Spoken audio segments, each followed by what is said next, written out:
ভাৰতৰ ৰাজনীতিত নতুন যুগৰ আৰম্ভণিৰ ইংগিত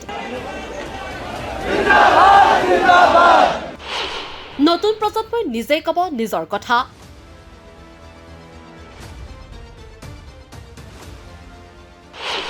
উৰ্পৰাৰ দিশত পৰম্পৰাগত ৰাজনীতি পৰিচয়ৰ শংকাত প্ৰতিষ্ঠিত ৰাজনৈতিক দল কক্ৰোচ জনতা পাৰ্টি দেশৰ উচ্চতম ন্যায়ালয়ৰ মুখ্য ন্যায়াধীশৰ এটা মন্তব্যৰ পাছতে সামাজিক মাধ্যমত গঠন হৈছিল এই ব্যংগাত্মক দলটো কোনো সিৰিয়াছ ৰাজনৈতিক দল নাছিল কক্ৰোচ জনতা পাৰ্টি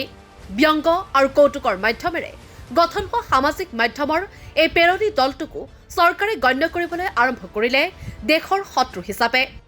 ক্ৰমাৎ ব্যংগ এৰি সিৰিয়াছ ৰাজনীতিৰ দিশলৈ আগবাঢ়িল নতুন প্ৰজন্মৰ সামাজিক মাধ্যমৰ এই প্লেটফৰ্ম অৱশেষত 6 জুনৰ দিনটো দেশৰ ৰাজধানী নতুন দিল্লী সাক্ষী হৈ ৰল এক অভূতপূৰ্ব ঘটনাৰ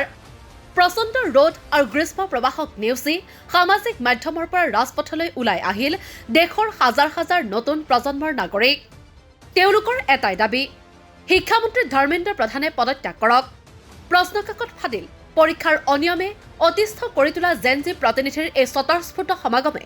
স্বাভাৱিকতেই কঁপাই তুলিছে শাসক দলৰ ভেটি বিজেপি দলৰ সমৰ্থকসকলে পুৱাৰে পৰা প্ৰচাৰ চলাইছিল যে কক্ৰোচ জনতা পাৰ্টিৰ আহ্বানত 200 যুৱ প্ৰজন্মও ৰাজপথলৈ ওলাই নাহে চৰকাৰৰ তৰফৰ পৰাও ঠিক তেনে এক ব্যৱস্থাই কৰা হৈছিল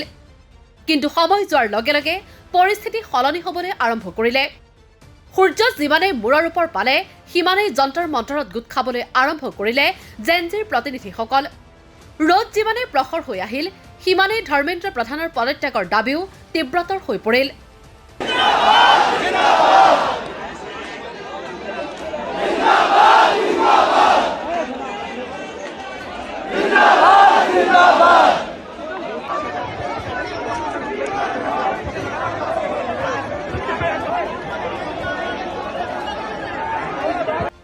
নতুন প্ৰজন্মৰ প্ৰতিবাদত ভাগ ললে শিক্ষাবিদ উদ্ভাৱক সোনম वांगचुकও को प्लीज अभिनंदन कहूंगा कि आपने इतने शांतिपूर्ण सहभागिता जताई अपने हक का कदम उठाया और सरकार को भी कि इतने शांतिपूर्ण तरीके से ऐसी अभिव्यक्ति होने दी तो मुझे बहुत खुशी है और मैं ये सद्भावना के खातिर फूल लेके आया हूँ धन्यवाद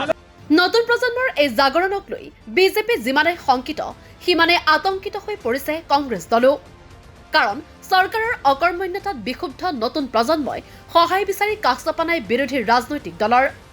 কিনা বেচাৰ ৰাজনীতিয়ে আমুৱাইছে নতুন প্ৰজন্মক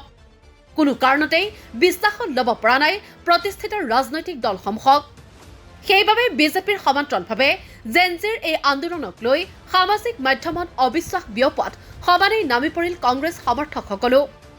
কিন্তু সকলো অপপ্ৰচাৰক আওকাণ কৰি ৰাজধানী দিল্লীত হাজাৰ হাজাৰ নতুন প্ৰজন্ম সমাবেত হৈ বুজাই দিলে যে এতিয়াৰ পৰা নতুন প্ৰজন্মই নিজেই ক'ব নিজৰ কথা 6 জুনৰ দিনটো হৈ ৰব